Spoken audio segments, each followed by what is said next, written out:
You're now tuned in to the Soulful Stir with Tash and Symoné.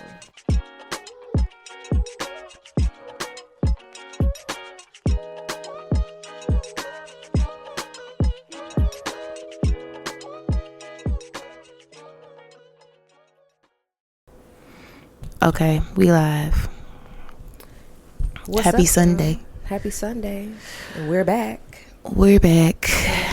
Welcome to another episode of the Soulful Stir. I'm Symoné. And I'm Tash. What's been going on, Tash?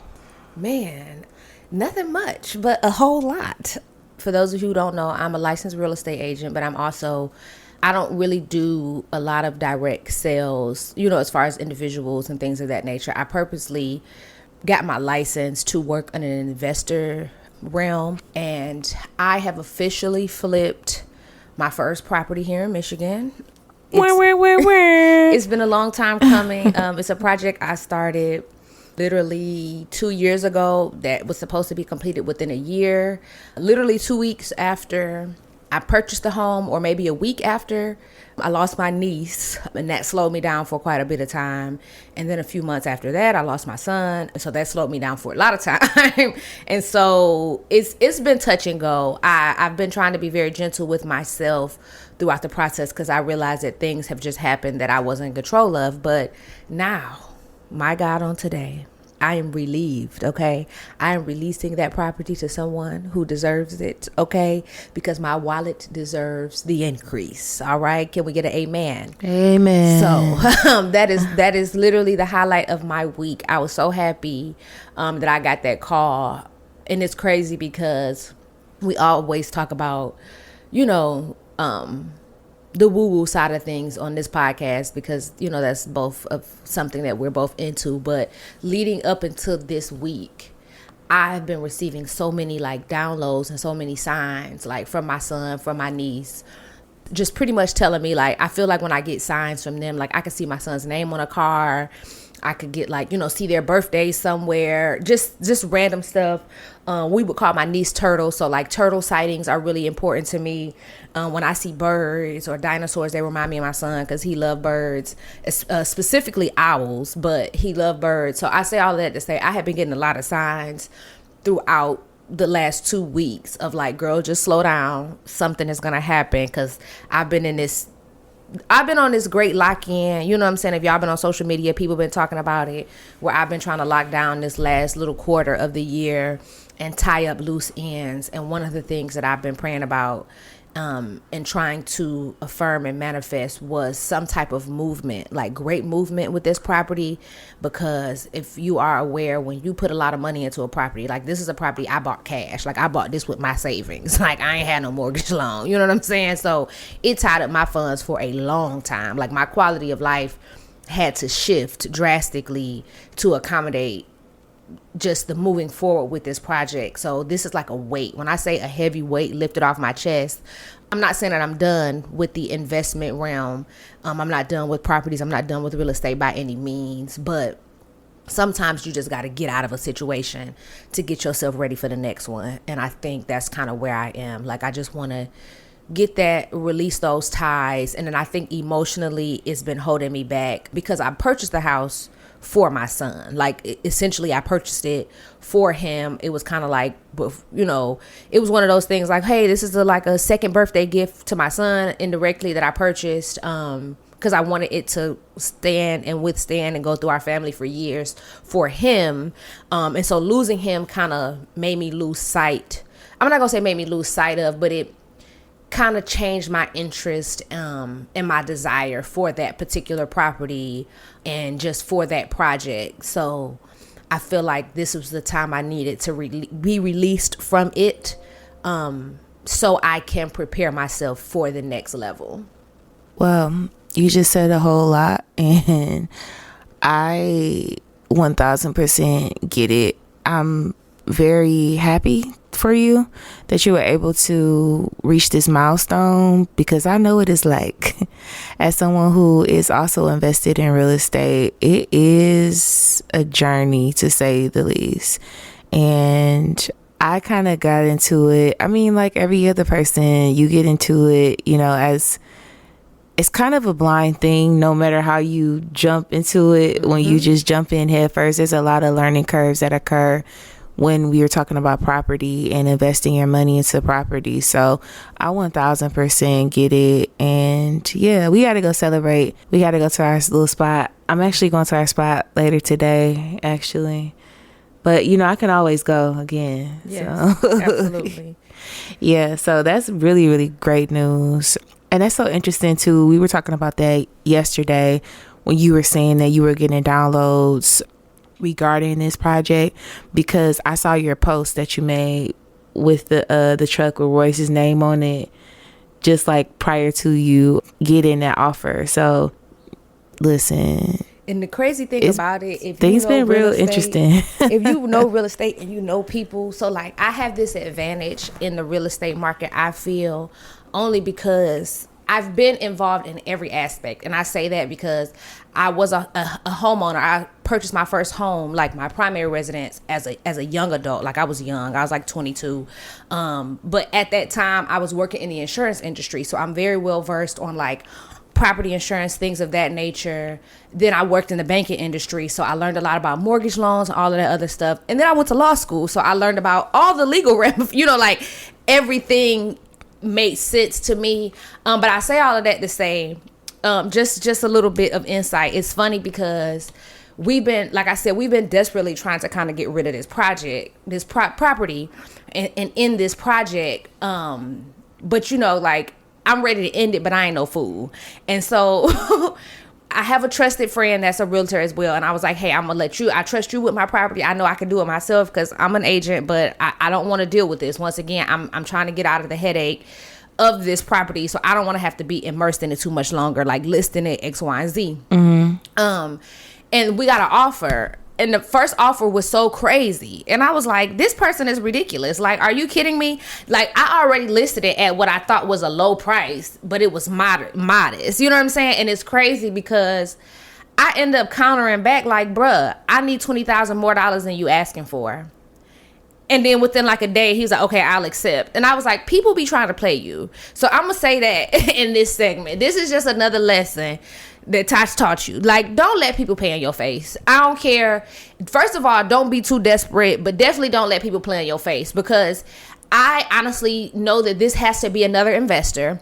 And because of the state of the property, like we're mid flip. I will say that we haven't even finished all of the repairs on it. But because of that, he tried to take advantage of like what he thought, where he thought we were. Like he probably thought that we were completely desperate, and it was like we were trying to get out of this property by any means, because it's not like that's all he could afford. Because as soon as I counted with a higher number, he accepted. So it was like people will try to play in your face, but also on the flip side, if you're the one buying the house, this is a lesson to show you that, baby, you better throw out a number. You never know what somebody will accept, but you can't get mad when they counter with a higher number. So this is just like a lesson in worth. It was like when you know what something is worth, whether it's yourself, whether it's a business, that you're starting, and a product you're valuing. If you believe and you are sure of your worth, you don't let nobody convince you otherwise, because I know what this property was worth. And granted, yes, I could have took that first offer because it still would have put money in my pocket, but I knew what this property was worth, and I wasn't willing to settle for that little bit of it. I mean, I feel like that's a lesson that is so transferable in every aspect of life, especially in relationships. Yeah. But definitely with business, because I've been in some situations where it's like, well, if you will give me this for it, then I know I could get much more for, whatever it is. But I agree, like, sometimes you just have to have a little bit of faith, for one, and also just be really stickler on your non-negotiables, right? We talk about that all the time. It's just so interesting how these lessons keep coming up, and they're transferable in every aspect of life that you can think of, but especially in business, you do have to go in there like, yeah, no, I'm not. Yeah, and it's crazy because, like you said, even in relationships, and I know we, we are not at a rhythm and groove portion of this episode, but just to put it to relationships, me and my homegirls having a conversation the other day. We were talking about a mutual friend, and we were just discussing how she was in this point of like, she's complaining about her partner. She's like, he's not a good partner, blah, blah, blah. But at the end of the day, she don't really want to let the person go because of who they are. We gonna talk about this off air because we've talked about this person before, how much of a horrible person they are. But she don't want to let this person go because of the name they hold and the status that they hold, because this is a person who is a celebrity. They don't want to let this person go because they don't want somebody else to be with this person. And I was trying to explain, I know who like, you're talking about now. But if you know this person is trash and you know you deserve more, why would you care about somebody else picking up your trashy leftovers? If you know it's trash and it don't work for you, you shouldn't care if somebody else got with it. And so that's just a little relationship tidbit. It's like, if you're with a person that you know ain't treating you right, don't hold on to that person because of fear that somebody else will end up with them. If they're not giving you what you need on some type of level, then it's not what you need. Let them go satisfy somebody else. If somebody else is okay with the bare minimum and crumbs, let that person get filled up on crumbs, baby. You go find you a whole loaf. Like, it's not that serious. And listen, and honestly, that this does serve as our rhythm and groove tidbit for today, because the whole bottom line of that is simply let them. Like, if that person wants to leave, let them go. And if another person wants to have them, let them. Like, you're not losing, you're not missing out on anything, especially if that person has already given you the bare minimum. Why waste your time in your life with somebody who doesn't, it's made it very clear to you that they're not committed to seeing your worth and to treating you as such. A wise woman told me something a while ago, and I never forgot this. It's been probably about 3 years ago. I was talking to her about dating at the time, and she was like, you ever think to look at your life in summers? Like, how many summers you get, like, in a lifetime? And I said, no. And she said, when you start to look at your life in summers, you will start to be more serious about not letting people play around with you and play around with your time. And I can't unhear that lesson. Like, when I'm operating in any space with people, especially, I don't have another summer to fuck around. I don't have another summer to give somebody. So I hope that your friend listens to this pod and she can maybe think about it from that aspect. Do you have another summer to give to this person? Are you willing to give this person another summer, knowing good and well that he's not committed or she's not committed to being a good person to you, being a good partner to you? Like, what's the point of that? Because you don't want somebody else to have them? Let them. Goodbye and good riddance. Exactly. Like, if somebody don't want you, girl, go find somebody who do. Like, it's just different. You know what I'm saying? Like, yeah, it really is. I know we kind of trailed off a little bit into rhythm and groove, but I'm really proud of you for sticking out this real estate journey and just seeing it through, because I know how difficult this whole thing is, and a lot of people want to get into, investing, or they say that they do, but it's a lot more time and energy and effort and finance than you probably think it is, and most people think it is. I would say I'll share, I got some good news too. Well, yeah, it's good news for me. So I've been back in my art bag and working on some art concepts for the upcoming show with Macomb Alumni Deltas. So that's a big deal for me, because I kind of feel like I lost my mojo a little bit after my dad passed, and I was just kind of going through these motions of feeling like, am I ever gonna get back to that? I mean, I know I would eventually, especially because it was something that my dad was like, he loved the fact that I'm an artist and I could do so many different things. And he would always brag on me to his friends and our family. And so we would have talks about how do I do this? How do I balance out my schedule with creating and making sure that I'm making enough time to do the stuff that I love to do? And so knowing all of that and how invested my dad was in my artistic journey and my creative journey, I'm I will get back to it. But the when was always the big question mark. So I'm happy to share that I am getting back to some really dope concepts and brainstorming what I want to do for this show. And then I've also been thinking about content in a different way. Now, we have shared on this pod that we are not very good about, like, we're getting better, okay, at posting and giving you guys more content.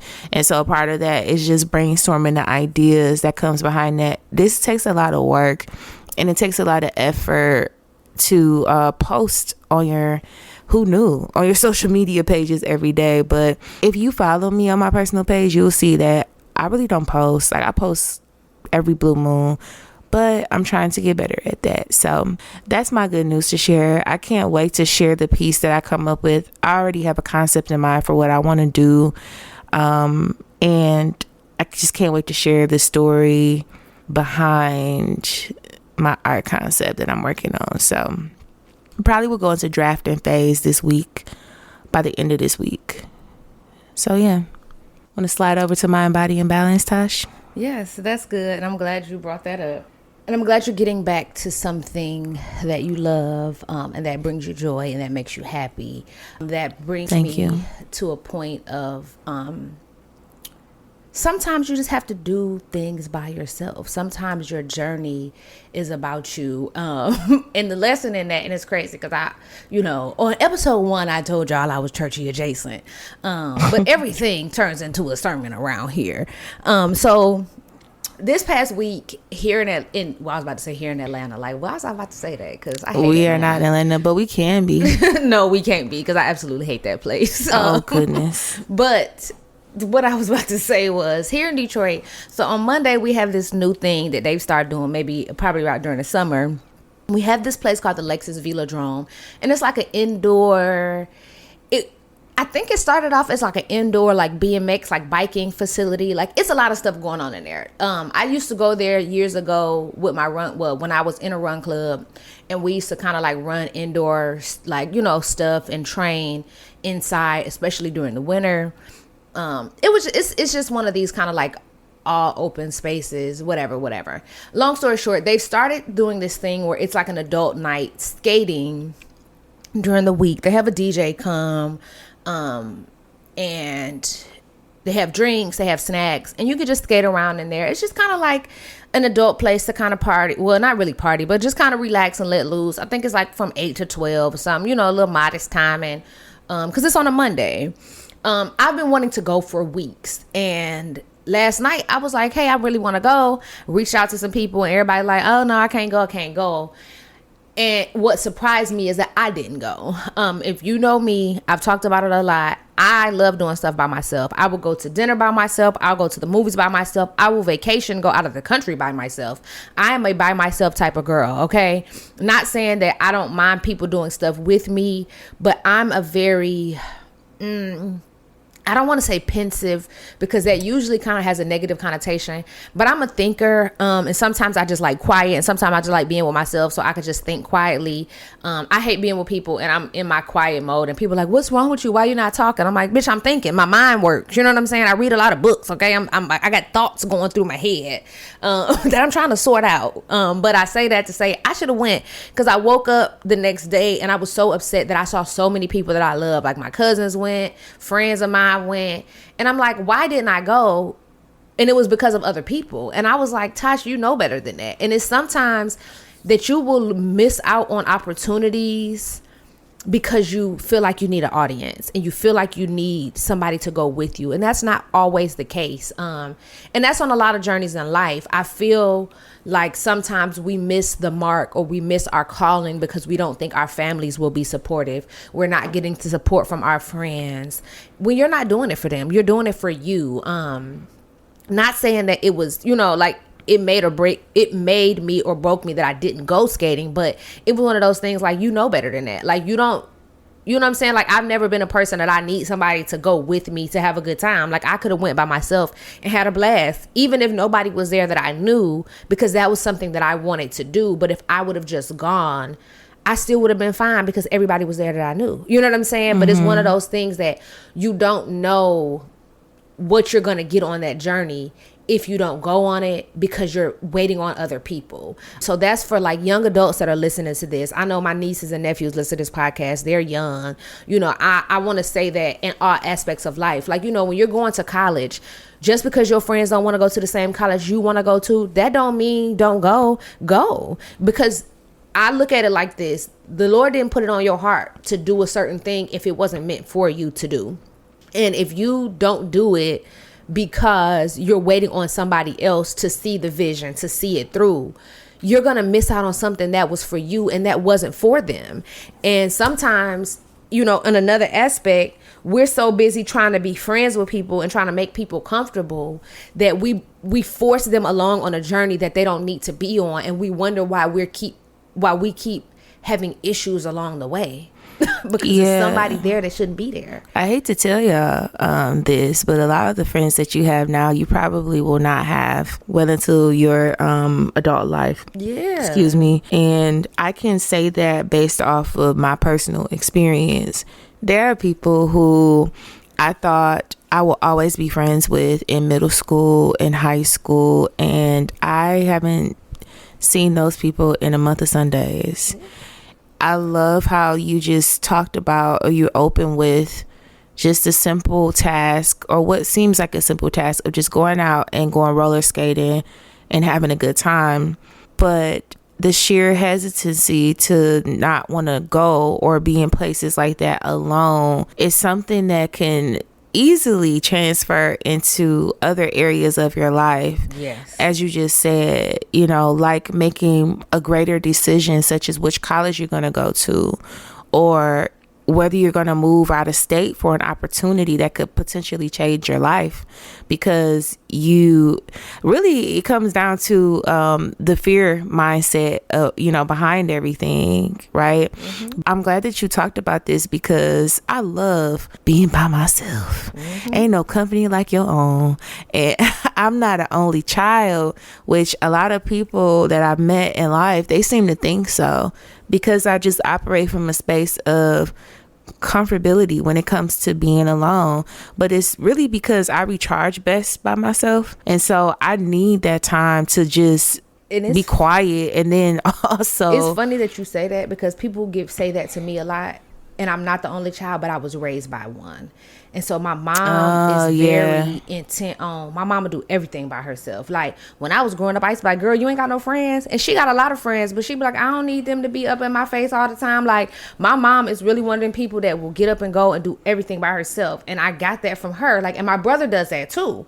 And people are always like, what? You know what I'm saying? And it's funny because my mom, even though once again, she's an only child, she raised us in sports. We always been in group activities. She's always encouraged us to be in groups and clubs and to have friends and do everything. But she's still one of them, I could do this by myself type girl. You know what I'm saying? And she taught us that too. You know, like I got a black mama who used to say, they smoke crack, you gonna do it too. You know what I'm saying? They jump off the building, you gonna do it too. So it was always, even though I'm a part of the group, you know what I'm saying? I'm a part of the fold, but I'm an individual. You know what I'm saying? Like she taught us to keep those boundaries clear. That yes, these can be your friends. Y'all can have a lot of stuff in common, but you are you. You know what I'm saying? You are responsible for you. And don't let people get in the way of it. It's so interesting because my mom was the exact same way. Like she raised us to be individuals and to be leaders. Like my mom used to always tell me, I can remember as early as being in first grade and my mom telling me, like, you are a leader. Don't you ever be a follower. Like you lead the pack. And so that those lessons follow you into your adulthood. Well, many people, some people fall into the cracks and they feel like they need to keep up with the Joneses. But I was never one of those people, and I'm grateful for those lessons. And my mom is not the only child, but I think that she's a bit different from her siblings. I would say she's the youngest child, and so I think that could potentially make a difference. And one thing I can say about my mom, like she's very popular. She's a very popular person. She's very well known, but she doesn't have many friends. She doesn't keep a lot of people around in close proximity with her or with her family. Girl, I can count on one hand the people that my mama hang out with and the how friends often she hang out with them. They be want to hang out with her, but baby, not my mama. My mama will spin you. You think I'm a spin master? Who you think I learned it from? My mama. People will call my mama, make plans with her, and she'd be like, oh, okay, and then she'd come and be like, oh, she think I'm about to go to such and such with her. She tripping. My mama don't ever want to go nowhere. The only place my mama want to go places with is me, my brother, and that's only half the time because they argue like cats and dogs.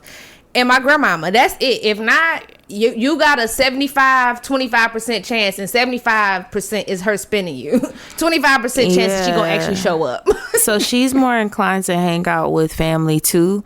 And then the friends that she does have, they've been friends for a really long time. Like a lot of people that come around our family have been around our family since before I was born. So that's just a testament to how all of that kind of streamlines into, you know, the lessons that we've been taught. But I love going places by myself. Like I never mind. Well, I used to when I was younger because I was a bit more shy and more reluctant to go out and talk to people and meet people and just simply not give a damn like about, you know, how someone was going to perceive me, you know, for the first time. I became more confident in myself as time went on. So that made me, and then paired with the feeling of being able to go out and not having to plan like and be on somebody else's schedule. Because think about it. Okay, I hit you up and say, you want to go to the mall, you know, you want to go get dinner. Now we got to like plan accordingly, match up our schedules, figure out what works best for you. You know, you end up being on people's time, whether you like it or not, because we're both in here shopping. And so you want to be mindful of that. And then we got to figure out, oh, where do we want to go and get food at? What if it's a place that you really don't want to go to, but then your friend does? Like, it's all of these different things that I be thinking about that I don't have to think about when it's just myself, because I know where I want to go shop at. I know what I like to eat. I can go, and a lot of times I will go places that are some of my favorite places, local gyms, and I will be in there having a beverage, reading a book, having my lunch or my dinner by myself. And I can see, I've been in places where I can see the people around me looking at me like they look like they have this, oh, like she looks so lonely. It's kind of what it seems like to me, but I'm actually not lonely. I'm actually very happy. Yeah. So if you ever see me out in the city, which is a rare sighting that you will see me out and about, because I don't tend to frequent places that most people do, simply because they're just not my favorite places, right? But if you see me out, I am not unhappy. I am actually having the time of my life more than likely, because I'm, you know, part of the reason is because I'm by myself. So that's a very important lesson. I'm glad that you brought that up for Mind, Body, and Balance. Yeah, and then too, with that being said, you know me, like, listen, when I say I want to do something, and that's why I end up doing a lot of stuff by myself, because I'm one of them, baby, let's do it. You know what I'm saying? Like, all that preparation, you start to lose sight of things when you start to preparing. Like I think we talked about it before on an earlier podcast. Like, me and my best friend Felicia, we travel together a lot. I can't remember any time like when she calls me and say I think we should do this, if I be like, well, hold on, give me a chance, let me see, she be like, all right, we ain't about to do it because I know how you are, because you gotta see too much. When she called me, like, she has called me before and was like, hey, we about to go on a trip, we going here, I'd be like, all right, let's go. 5 minutes later, we on 3-way with Delta Vacations, baby. It don't take all of that. Like, we grown. She said we want to go. We calling these people. We putting in some money. We paying right there. It don't take all of that. Like, I don't tend to think I'm impulsive, but I am when it comes to certain things. Like, yes, like the other day when it was like, hey, I got to taste Red Lobster. I was like, I'm on my way to pick you up. I do too. It didn't take all of that. It was like, I know I had been wanting Red Lobster. You mentioned it. It was like, oh, this is a good time to go. We don't have anything to do. Let's go. I'm the same way when it comes to anything. I remember, you know, and my sister used to laugh at me. Well, both of them laugh at me because they be like, I spoil my nieces and nephews so much. But I remember a few months ago when, like, you know, my nephew was really sick. My nephew Raekwon had just passed away. When he was really sick, he wanted my sister to be able to go on vacation. And my sister had to sit at the hospital with him so much. But everybody in Atlanta was trying to go on this vacation. And my nephew was kind of like, I know you're not going, because I already know my auntie. Like, my nieces and nephews, they all know me and like know me very well. And he's like, I know you're not going to go. He called me and was like, hey, auntie, I want you to come sit with me at the hospital because I want my mama to go on this vacation. He was like, I think you should come this day. Within 20 minutes, I sent him a flight confirmation. I was like, I booked my flight. He was like, dang, auntie, you ain't even let me finish. It's nothing to that. You called me, you, especially as my nephew. These are my children. Like, y'all will often hear me say my kids, okay? Because these are the kids that I had before I actually had my own kid. But my oldest nephew is 30 years old. Like, I got a 30-year-old nephew. I got great nieces and nephews that I had before my son was even born. And they all get the same type of love from me. My nephew that's 30, my nephew Spoon can call me right now and say, auntie, I need you to come to Oklahoma because we need you to help with Remington. That's my great nephew. It's going to take nothing for me to look at my phone and say, these are the flight dates that we got. I'm coming. Because I love these kids like my own. But it don't take, that's what I would do for my own child. You know what I'm saying? Like, so when they called me, it took nothing. My sister was like, you got the flight. You ain't even ask. I don't have to ask y'all. You know what I'm saying? At this point, my nephew a grown man. He'd have called me and said, auntie, I need you. Baby, I got the money. I'm on my way.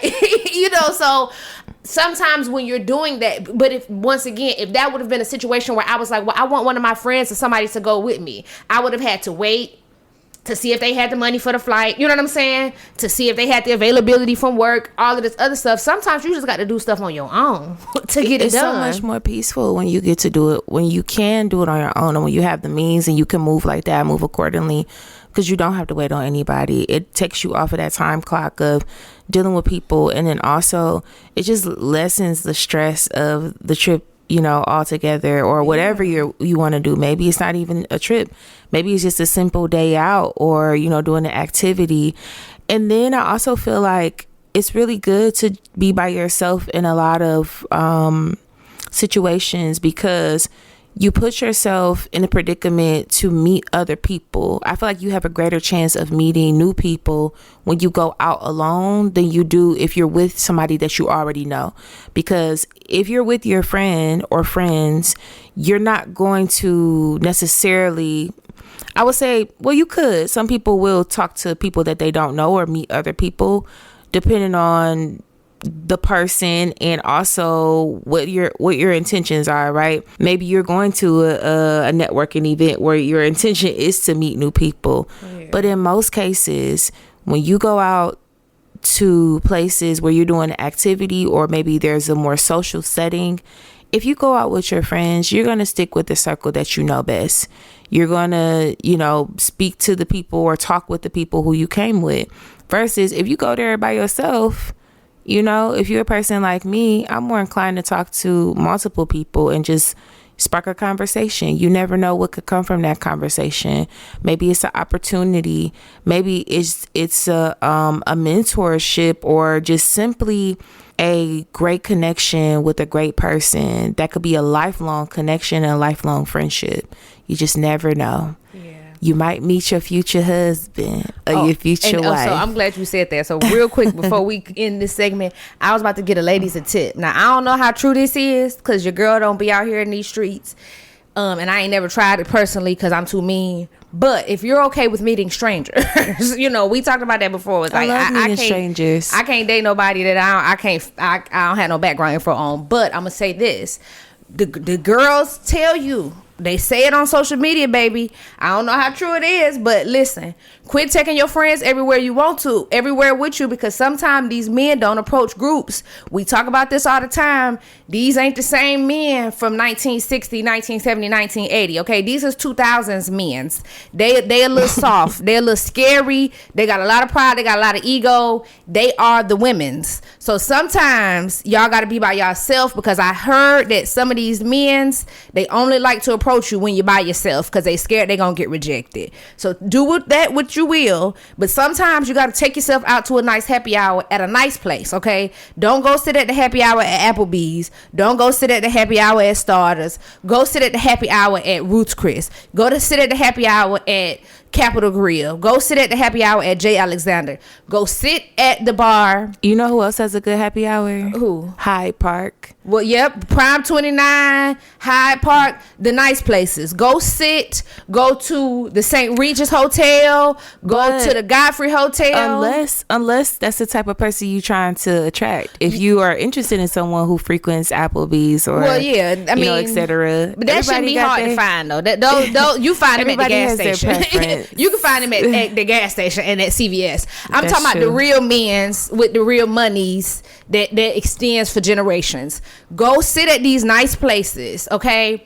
And I'm not trying to be funny and I'm not trying to shade you, but you know what I'm saying? The lemon drops and the margaritas and stuff might be cool, but the real men's with the real money, they want you to have a glass of vino, okay, girl? Get you a nice, and let me tell you something.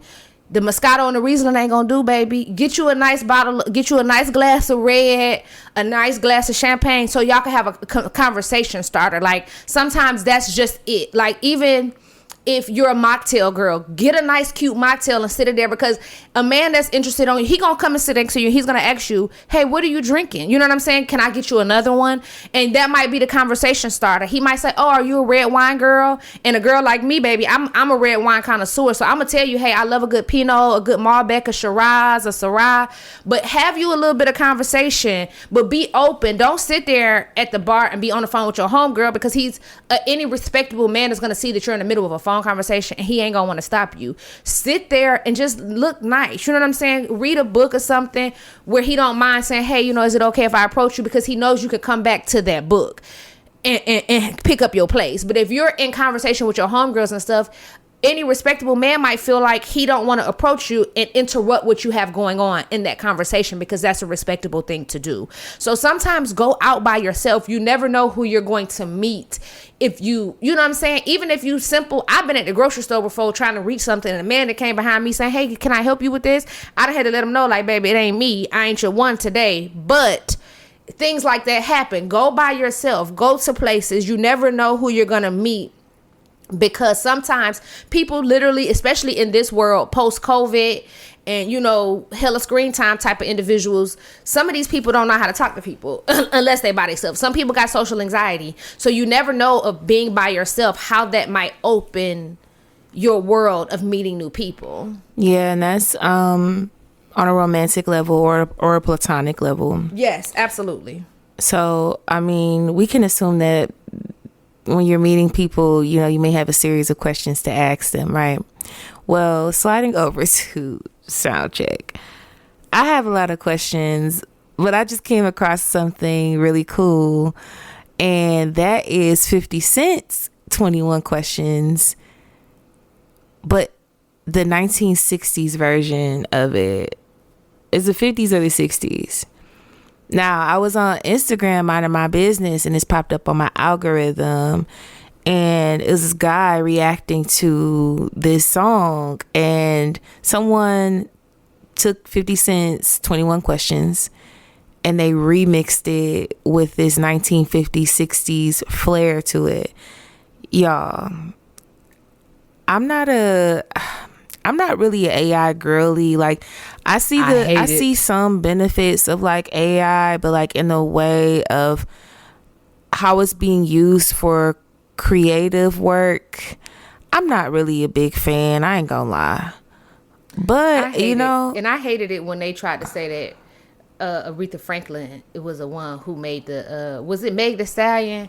Or was it, whose song was, no, it was Glorilla, when they was like, those was lyrics from Aretha Franklin, and they made the AI video of her dancing at Soul Train, and it was supposed to be, God, it was supposed, whatever that Glorilla song was, that 7 p.m. Friday is 95 degrees, like whatever that song was, you know, I don't be listening to all the hip hoppers. Aretha Franklin would be turning over in her grave. She heard that. Aretha Franklin, no, she wouldn't be turning over in her grave. Aretha Franklin would be cussing y'all slap the fuck out, because Aretha Franklin was a Detroit girl to her heart. And Aretha Franklin ain't play, but Aretha Franklin said y'all had to come to my pay me cash. Yeah, she really did. And I want to put it in my purse, and I'm keeping it behind stage. That's some real Detroit player shit. Okay, she would have slapped 5 from your ass. She probably would have.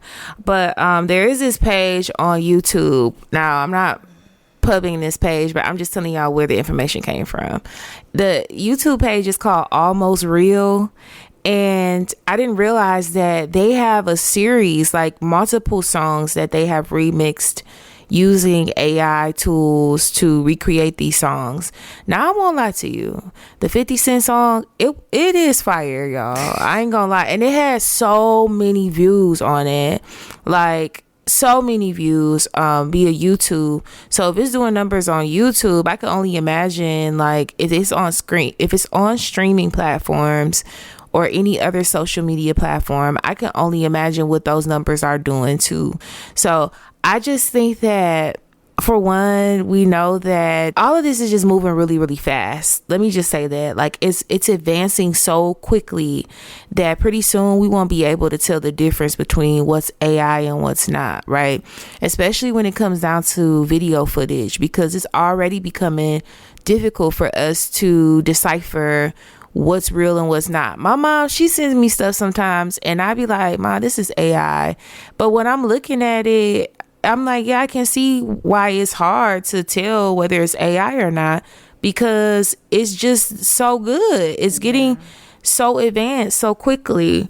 But the other thing is, you know, it's taken away from the creative gift and gifts that people have when it comes to writing music, creating art, creating video footage. It's taken away from all of that, and in turn it will eventually trickle over to the job force. It already kind of has, where people are going to start losing those jobs and positions that they have and have rightfully earned.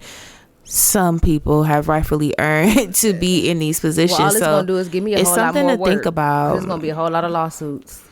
Yeah, I think so too. But then that's also a gray area of trying to figure out who do you sue, who's liable when it comes down to the legalities of stuff in AI. I feel like that is still being worked out. And I was just talking to a CEO of a really big tech company. He came to speak with us with my grad cohort while I was in school, and he was giving us examples of how they've been using AI within their company and how these rollouts are coming, you know, in the future. And he shared that there's a company that has an AI generated CEO, and it's an alcohol company, liquor company essentially. But I'm like, well, whose idea was this, for one? But then, like, when it comes to the legal standpoint, who's held accountable for that aspect of it? Like, who do you go after? Who do you sue?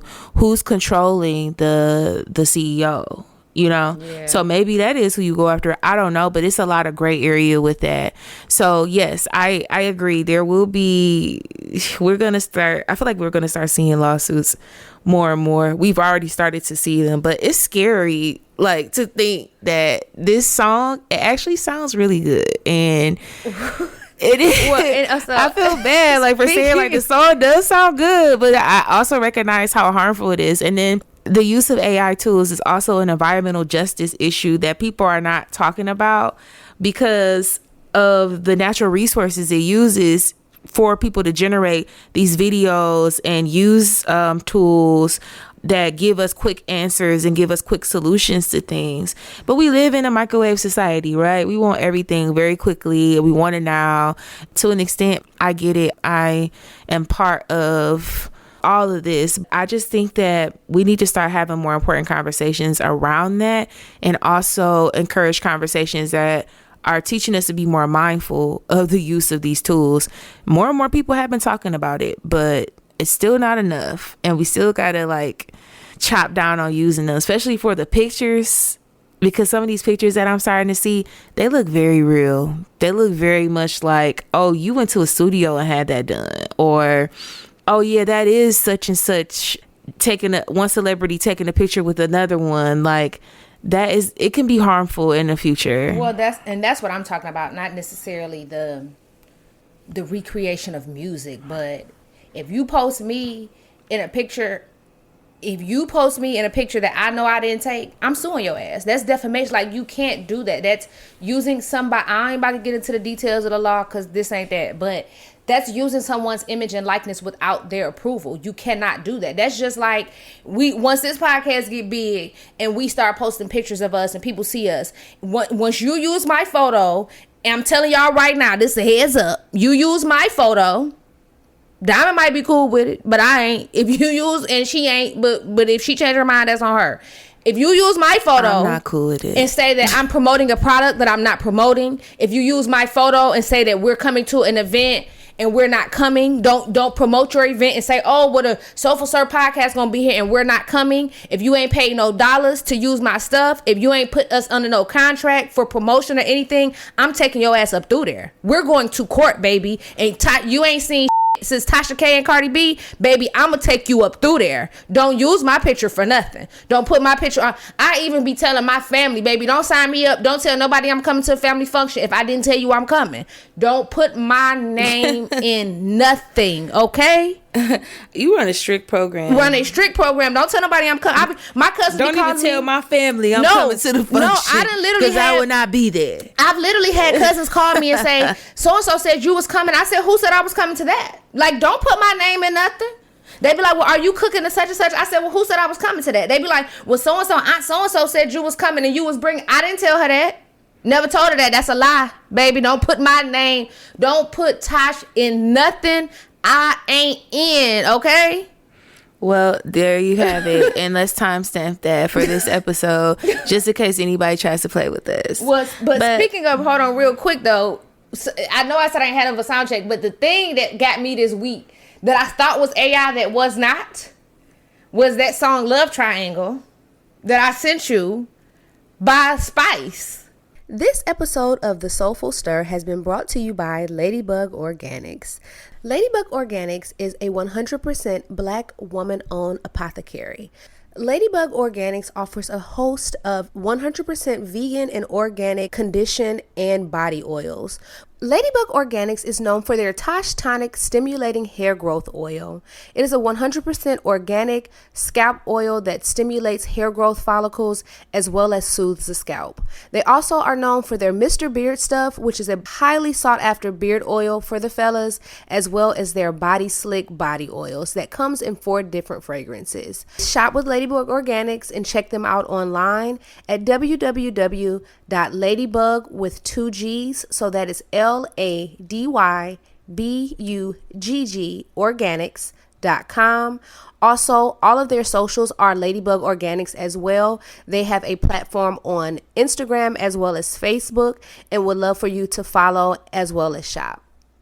Mm-hmm. Blacc Chyna, Tyga, and that girl Kylie Kardashian, or Kylie Jenner's love triangle. Essentially, she says that Tyga and Tyga had Chyna's pum pum and he left her to go be with Kylie's pum pum, and Blacc Chyna decided to go give her pum pum to Kylie's brother Rob Kardashian. She goes through this whole song, but I really thought it was fake. Like, the first time I heard it, I was kind of like still in the bed and it came on, like I was scrolling and I heard it and I didn't pay attention. But the second time I listened to it, I was like, that's Spice. And at first I thought somebody else had just like made it up. And then I really looked, like, I'm an investigator, you know, I'm a lawyer. So I started like looking at the post and I'm like, this is actually tagged with a real song. So I go to Apple Music and it is a real song. And I'm like, wow. So I listened to it on Apple Music, and when I say verbatim what I heard on Instagram, but what made it even funnier was that whoever put the video together, I know Spice didn't put the video together, but it essentially has all these visual pictures with the post to represent the things that she was saying in the song, and it was quite hilarious. But yeah, I really thought that was AI, to be completely honest, and it wasn't. So I don't know if that just kind of opens up the door for like people to make ridiculous music, pictures, videos, you know, whatever, ridiculous art, and we'll just automatically assume it's AI. You know what I'm saying? Like, at this point, like you said, we can't decipher what's real and what's fake. And I don't like that just for a lot of reasons, especially for us, but just going forward, it's like, what are our children going to know that is true? Like, I remember growing up in an era where we had to do projects using encyclopedias. You know what I'm saying? Like, it was faux pas to use the internet because we were told that we were the generation that was told everything on the internet is fake. And then all of a sudden now, the first thing we tell our kids is like, go look it up, go look it up. But the internet is still a place where anybody, like a layperson, can go on and make a website, you know what I'm saying, and make it sound factual, and it's completely wrong. Like, people don't realize that everyday people edit Wikipedia. Like, people use Wikipedia like it's fact. And what's so funny is that me and one of my friends sat on the phone one day and edited a Wikipedia article because we didn't like the stuff that was in it. Someone keeps editing Cash Doll's Wikipedia, her age on there, because they said, I know the person who's doing it. It is not me. Obviously, I wouldn't do something like that. I don't care. But they said, they were like, yeah, her age is not correct on Wikipedia. So they What is her age on Wikipedia? I think that she's listed, she might have just hit 30 on Wikipedia. That's crazy, because I thought she was my age. Oh no. So now it is reflective of her true age, or maybe her true age. It says that she's 36, but before it didn't say that. It was like she was in her 20s still. I always thought she was around my age. Like, I thought she was like either my exact age, which in this very moment I'm 37, so I thought she was either my age or a year or two behind. Like, I didn't think she was that much younger than me, so I've always assumed that she was late 30s. Like, yeah. Well, that's just like a side note I was thinking about. Like, back then they kept writing her age on Wikipedia. I was just thinking, like, it is so interesting that a lot of people don't know that. Like, they think that Wikipedia is written by a bunch of like experts, and some of the people who contribute to Wikipedia are actual experts in whatever that topic may be. It's not to take away from them, but oftentimes they are everyday people who just log onto these platforms and add information to it. And so that's my other thought about AI, and the whole aspect around that is it has such a high ability to be able to rewrite anything, to really create things out of thin air and possibly create narratives that are not true. We're already seeing this in real time with the different videos and images and things that we're seeing. Once it gets to the point where it's going to be hard to really tell, I hope that there are some systems still in place years and years from now where we can truly determine whether something is AI or not, for legal purposes and also for historical context, because it's easy to rewrite history if you have tools like this, you know? Yeah. So that's all I have for sound check. I don't want to say go listen to the song. I really, really don't. But just trust my judgment on it. That it is a fire song, and I'm just curious to see like how far they're gonna take this.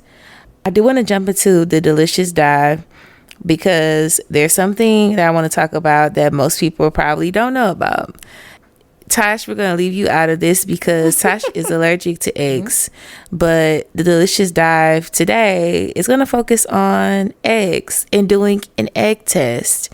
Now, what is an egg test? So an egg test is a way for you to test the freshness of your eggs.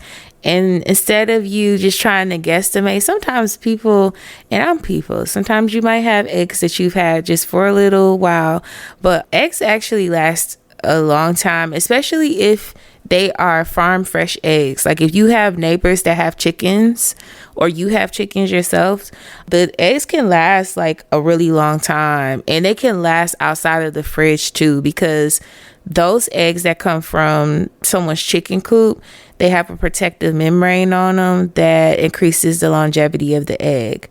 The ones that we get from the store, they don't have that membrane on them. They've already washed it off. So the freshness of the egg it's not gonna last as long as it would if you got it from someone's farm. But I'll tell you how to test your egg for freshness in case you have a couple eggs or a batch of eggs that you have for a little bit of time and you don't necessarily want to crack it open to test and see if the egg is fresh or not. So what you're gonna do is fill a bowl with cold water. And then you're going to put the egg inside of the water. And so you're checking out or observing the egg's behavior, right? So if that egg sinks and lies flat, that means that the egg is fresh. If that egg sinks and stands upright, that means that the egg is a little older, but it's still edible. So you can still eat it. If the egg floats, that means you're going to have to throw that one away. That means the egg is very old and more than likely it's a rotten egg. Why does this test work? Well, it's because eggshells are semi-permeable and so they allow air to enter over time. And as that egg continues to age, more air can enter into the egg. When more air is entering into that egg, the egg loses its moisture and it causes that air cell at the base of the egg to grow a bit larger. It creates an increase in the egg's buoyancy, which causes it to float. So rotten eggs also release gases that contribute to that buoyancy. The more you know. So the next time you're going to go make you an omelet or bake you a cake or some cookies, which I like to do from scratch sometimes, and you're not really sure if those eggs are fresh or not, you can use the egg test and make it easy for you. I am curious to know if like people actually move forward with this test, or if you already knew about this test and you may use it or maybe not. But yeah, ancient practices for the good, for the greater good. Tash she won't have any issues with this test. I don't know nothing about that, baby. Let me tell you something. When y'all was all on the internet complaining about the price of them eggs, I said, okay, well, let me keep scrolling because I don't need to know nothing about that. But I will say this. The price of Just Egg went up, baby. It done doubled. I remember when I was with Child, it was $4.99 for a small bottle. Now it's $8.99. Either too many of y'all going vegan or it's a conspiracy, okay? And when I tell you that little bottle, depending on how you eat, baby, that little bottle only gonna get you 3 breakfasts at the very most. That's insane. $9 for that little. I already know what it looks like. It's a really small carton. That bottle. Back in the day when we were making breakfast as a family, when it was me, Michael, my son. It was 3 of us and we were making breakfast and we had a 2-year-old. By the time we made a little veggie sausage situation, a little pancake or 2, because Royce was not having breakfast without a pancake, and making some of them eggs, baby, they was gone. Like the whole bottle. Like literally that was one breakfast. So yeah, I'm kind of glad that I can't eat eggs. I just hate that Just Egg costs so much because sometimes I just literally be wanting a little scrambled egg with a little cheese in it. But that's neither here nor there. And for those of y'all who like, how do you even know what that tastes like? I did not know I was allergic to eggs until I was that's crazy because I vividly remember the day I got my diagnosis. But I was already living in my first property that I purchased. I was probably 23 years old, maybe 24, because I remember the little packet from the doctor being sent to my house, and me sitting on the couch reading the paper. And so I had to be maybe like 23 or 24. I'm gonna say 24 because I went to I'm gonna say 24 or so. Yeah, because I went to law school at 28, and I knew for sure when I left to go to law school, I was allergic to eggs. So I knew for about a year or 2 before I went. So I'm going to say probably about 24, 25. So you've had your experience with eggs enough to know. Well, I used to eat them when I was a kid. That point. Well, I'm going to say this. I probably should have known, but I had a black mama. You know what I'm saying? I was an 80s baby. So parents didn't give a damn in the 90s. You know what I'm saying? It was just like, well, don't eat it. Make your stomach hurt. Don't eat it. So I didn't really grow up eating a lot of eggs because they would make me feel some type of way, but I didn't know what that was. I remember one day being a smaller child, probably like a teenager, maybe like middle school, and I stayed at a cousin's house, and we had the infamous old school McDonald's breakfast. You know what I'm saying? Like pancakes, scrambled eggs, and I ate the eggs and they made me really sick. But in my mind, it was because they were McDonald's eggs. You know what I'm saying? But I very rarely ate eggs at home. Like growing up, my stepdad would make breakfast. Like he was a breakfast person. Every Saturday, Sunday, for sure, we had a full breakfast in the house. I would always just eat the grits and the breakfast meat. Like, you know, the turkey sausage, the turkey bacon, and the biscuits. I never really ate the eggs when he made them. I would always eat French toast when my mom made it. But I can't really remember, you know what I'm saying? Like what the cause is. And I think a lot of it too, when I first found out I was allergic to eggs, I had already been diagnosed with Crohn's disease. So when I was eating them, I thought I was just eating them and I was having Crohn's issues. Like I literally went to the doctor and was like, my Crohn's is not in remission. You lied. And he was like, yes, it is. Something else is wrong with you. Then I went to a holistic physician and got allergy testing to find out I was allergic to eggs. So I probably should have known it earlier in life. But once again, I just thought it was regular. You know what I'm saying? I just thought I was eating breakfast and I had a boo-boo. I didn't think it was, girl, you're having an allergic reaction. So yeah, well, that. so there's so many people who are walking around with allergies to things, and not just eggs, everyday allergies, and they don't realize that that's a thing. So I think it's important for us to share that. And speaking of sharing, we have a counseling confessions for today. And my, it's very interesting. I don't even know where to start with this confession, but I'll just start at the top. When I was 16, I robbed several bank ATMs and somehow never got caught. I'm in my 50s now, so I am probably not going to get arrested for this, but I still don't know how this never caught up with me. In the early 80s, ATMs had a feature called Deposit with Cash Back. It was a check cashing feature, but for some reason, it ran through the honor system. Of course, this feature went away eventually, but I figured out that if I just put an empty envelope in the ATM and I didn't seal it, I could claim that the bank lost it. So the ATM would cash the check, but then a week later, the bank was like, that envelope was empty. For whatever reason, the bank let me get away with that. That summer, my family stayed in a cottage in an unspecified location for a couple weeks. And during that time, I opened savings accounts at 5 different banks, including the rented house address. They mailed me the ATM cards within a few stays, and I deposited the cash on Thursday, Friday, Saturday, and Sunday, and early Monday. Back then, the limit was $400, and they were going to check the ATMs by Monday, so the scam would be over. I scored $10,000. No one ever came looking for it. I was never questioned or arrested. I don't understand why or how. The only thing that happened was the FDIC had me on a list of people who banks shouldn't do business with. I didn't even find out about it until I was 21, 5 years after the crime. I was in college and tried to open a bank account and no bank would let me. 40 years later, I have a bank account and nothing ever happened. It's the only time in my life I've had good luck. Of course, I blew the money.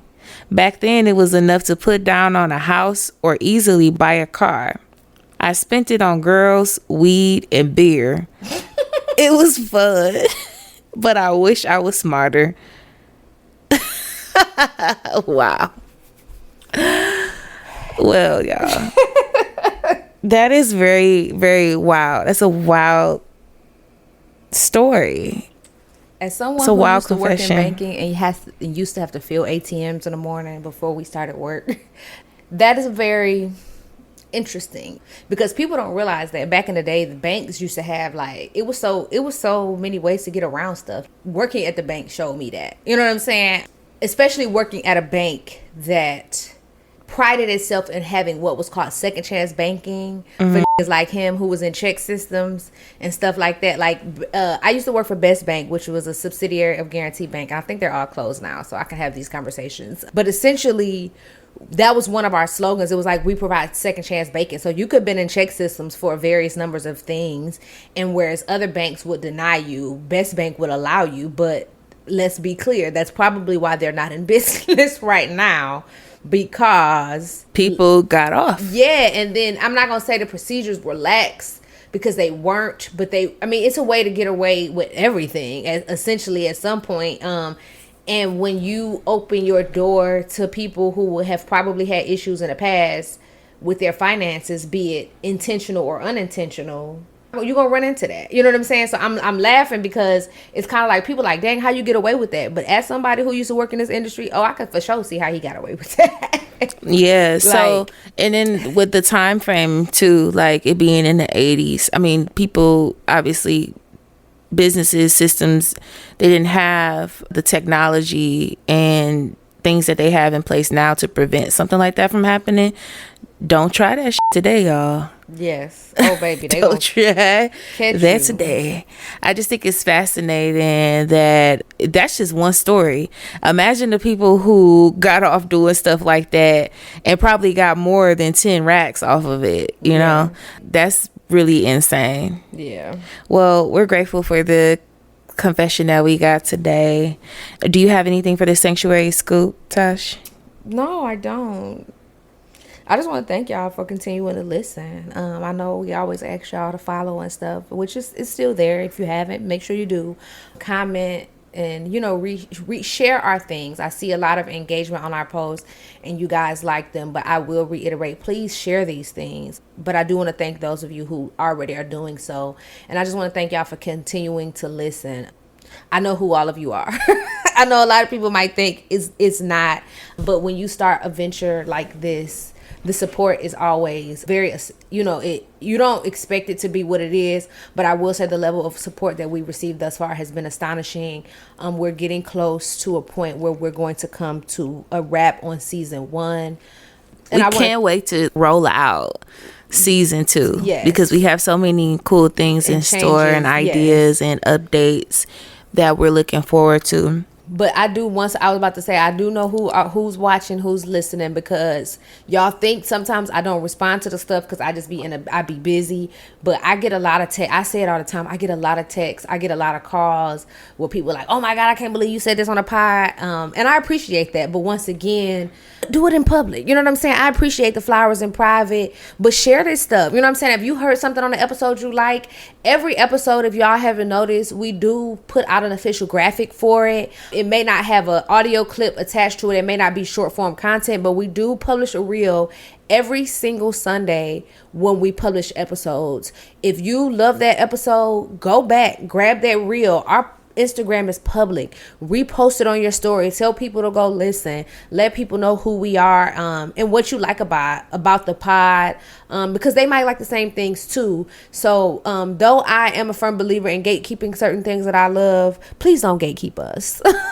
We're cool. Don't gatekeep us. We want to expand. We have a lot of laughs. We desire to expand. And trust me, I can talk a lot of shit and I got a lot of jokes that will keep everybody entertained, okay? I'm not just entertaining you. So please let your friends and your family know who we are and about our podcast, because once again, this is a place of love. This is a place of healing and a place of laughs. So we would love for y'all all to be included in that. So yes, follow us at The Soulful Stir on all platforms, TikTok, Instagram, Facebook. You can find us there. Engage with our content, comment, like, subscribe, leave us a review if you are on Apple or Spotify, any platform where you can leave a review for the pod. We would greatly appreciate it. And last but not least, I am going to share again that I will be joining Macomb Alumni Chapter Deltas for their Night of Poetry, Art, and Purpose on November 7th from 7 p.m. to 10 p.m. at Club 54 in Sterling Heights, Michigan.